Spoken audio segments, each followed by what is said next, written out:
kam nagaa fayyaadha.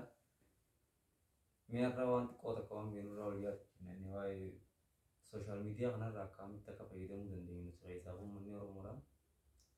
Nama miliyoona 60 nuti halkan tokko namni 10,000 yoo waliin gurmaa'ee namni hojii dhablee nama 10,000 nama 100,000 ol taatee Oromiyaa keessa. Kanarraa namni 10,000 yoo gurmuunee haattiin yuutuubii irratti sooshaal miidiyaa biizinesii irra argatan akka tiiktookii maal kanarratti wal hordofne bu'aa gaarii argachuu dandeenya. Hisaabuu yuutuubii irratti yoo niitii wal cinaa dhaabbannee sheer walii goone yuutuubii irraa galii argachuudhaaf sabiskiraayibii nama waggaa takka keessatti nama uummata akka barbaadaa biyyoolii jechuun sa'aatiin si ilaalamtu yeroon si ilaalamtu waggaa takka keessatti yeroo 4 gahuu qabdi.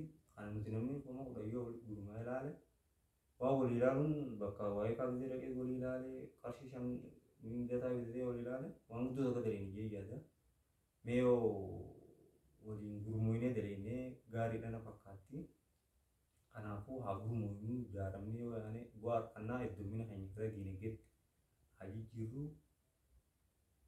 Waliin jirraa waliif jirraa wal cinaa dhaabbannu.